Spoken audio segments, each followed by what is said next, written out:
Hello guys, welcome to yet another wonderful session of learning with Prepclass. My name is Tutor Olalekan Israel, your Prepclass English tutor, and I am super excited to have you join me in today's session of learning. Now, in today's session, we will be answering questions from the Jamb English 2016 past question. We will be answering question 26 to question 30. Remember, the purpose of this session is to help you prepare for your forthcoming Jamb examination. So, without wasting much time, kindly take a moment to subscribe to this channel, turn on the post notification so you can be notified whenever we upload any new content. Alright, let's begin.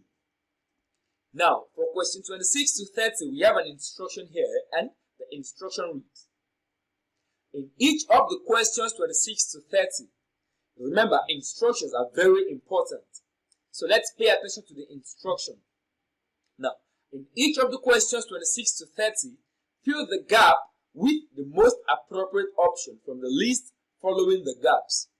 In each of the questions 26 to 30, fill the gap with the most appropriate option from the list following the gaps. So, question 26 reads: by the end of this month, dash. By the end of this month, dash. A, I will study. B, I will have been studying. C, I am studying. D, I had been studying. So, which of these options is the most appropriate option to fill the gap in this sentence? Now, the answer to this question is option A.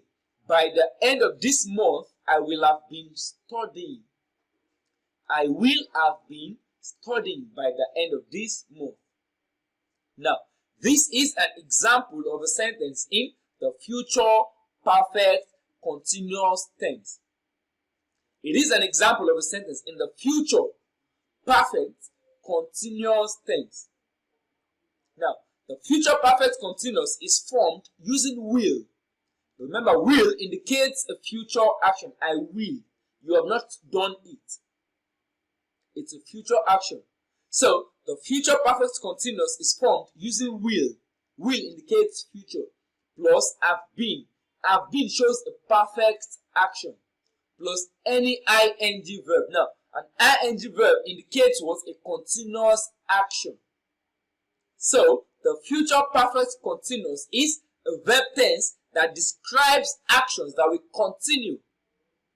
The future perfect continuous is a verb tense that describes actions that will continue up until a point in the future. The actions will continue up until a point in the future. Now, the point in the future in this sentence is what? By the end of this month. So the action will continue from now till what? A future point. Till a point in the future, the end of this month. That's the point in the future. So, when we describe an action in the future perfect continuous, tense, we are projecting ourselves forward. We are projecting ourselves forward in time and looking back at the duration of that activity. So, looking at this sentence now, the speaker here is projecting himself or herself forward to the end of this month. And by the end of this month, we cannot actually look at the duration of that activity. I will have been studying. You have started studying. You are still studying. And it will continue up until another point in the future, which is the end of this month. By the end of this month, I will have been studying. It is an example of a sentence in the future perfect continuous tense. So, going by this explanation, the answer to this question is option B, not option A. What we have there is a typographical error. It's supposed to be option B. Option B is I will have been studying. So the answer is option B. I will have been studying, not option A. I will study. No, it is option B. I will have been studying. Alright, moving on to question 27. Remember, we have to select the option that is the most appropriate to fill the gap in this sentence. Question 27 reads: my mother had dashed the firewood before it began to rain. My mother had dashed the firewood before it began to rain. A. My mother had split the firewood before it began to rain. B. My mother had splitted the firewood before it began to rain. C. My mother had splitted the firewood before it began to rain. D. My mother had splitting the firewood before it began to rain. Now, the difference between option B and T is what? The letter T. In option B, we have one T, while in option C, we have two T's. So, which of these options between option A to D is the answer to this question? The answer is option A, split. My mother had split the firewood before it began to rain. Now, this makes the sentence an example of a sentence in the past perfect tense. This makes the sentence an example of a sentence in the past perfect. Now, the past perfect refers to a time earlier than before now. It refers to a time earlier than before now. My mother had split the firewood before it began to rain. Now, this action is talking about a time earlier before now, a time before now. The action has been concluded before now. Now, the past perfect is used to make it clear that one event happened before another in the past. One event happened before another in the past.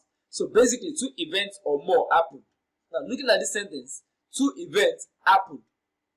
The first was my mother had split the firewood. My mother split the firewood. That was the first action.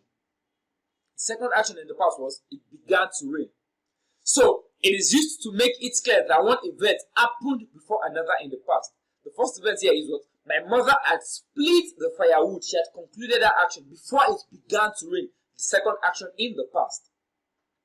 Pay attention. The past perfect tense is formed using had. The past perfect tense is formed using had plus any past participle form of any verb. Now, the past participle form of split is split. Split remains split in the past, also in the perfect tense. So, my mother had split the firewood before it began to rain. Alright, moving on, question 28. Remember, we have to select the option that is the most appropriate to fill the gap in this sentence. Question 28 reads, if you are not careful, you would dash your money. If you are not careful, you would dash your money. A. You would lose your money. B. You will lose your money. C. You will lose your money. D. You will lose your money. So, which of these options is the most appropriate to fill the gap in this sentence? Option A, loss. Loss is a noun that means not making gain or profit. If you got yourself involved in a business, if you do not make gain or profit, you are what? Actually made a loss. The answer is option B, lose. L-O-S-E. Lose means to cease to have or retain. So if you're not careful, you would cease to have your money. You will lose it. You will misplace it. Because lose also means to misplace. So if you are not careful, you will lose your money. Option C, loose. Loose means to make less tight or firm. Like when you lose the lace of your shoe. Option D, lost. Lost is the past and participle form of lose. So if you're talking about a past action, we use lost. I lost my money. It's a past action. But this action here is not a past action. If you're not careful, you will lose your money. It's more like a future action if you are not careful. The action is yet to happen. You are yet to lose your money. But if you are not careful, you would lose your money. So the answer is option B. Alright. Moving on, question 29. Remember, we had to select the option that is the most appropriate to fill the gap in this sentence. Question 29 reads, the clock dashed 12 o'clock 2 hours ago. The clock dashed 12 o'clock 2 hours ago. A. The clock strikes 12 o'clock 2 hours ago. B. The clock struck 12 o'clock 2 hours ago. C. The clock struck 12 o'clock 2 hours ago. D. The clock striking 12 o'clock 2 hours ago. So, which of these options is the most appropriate to fill the gap in this sentence? Now, the answer to this question is option B, struck. The clock struck 12 o'clock 2 hours ago. Now, the action happened 2 hours ago. That was when the clock struck. The action happened 2 hours ago, which makes it a past action. Hence, the choice of struck. Struck is the past tense and the past participle form of strike. So, because this action is the past action, we are choosing struck. 2 hours ago refers to what? A past time. The clock struck 12 o'clock 2 hours ago. So, the answer is option B. Alright. Moving on, question 30. Remember, we have to select the option that is the most appropriate to fill the gap in this sentence. Question 30 reads, the president said that the country was not out of the dash yet. The president said that the country was not out of the dash yet. A. The country was not out of the forest yet. B. The country was not out of the fog yet. C. The country was not out of the water yet. D. The country was not out of the wood yet.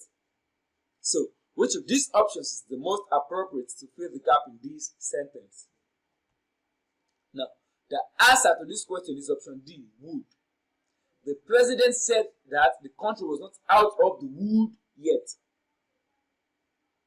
Now, if something or someone is not out of the woods yet, if something or someone is not out of the woods yet, they are still having difficulties or problems. So, the president said that the country is still having what? Problems. The country is not out of the woods yet. So, the answer is option D. The president said that the country was not out of the woods yet. So, this means that the country is still experiencing what? Troubles, problems. Alright. And with that, we've come to the end of this wonderful session. Please do not forget to subscribe to this channel. If you enjoyed this video, click on the like button. Do not forget to drop your questions in the comment section. Also, share this content with your friends and loved ones. Thank you for your time. Enjoy the rest of your day.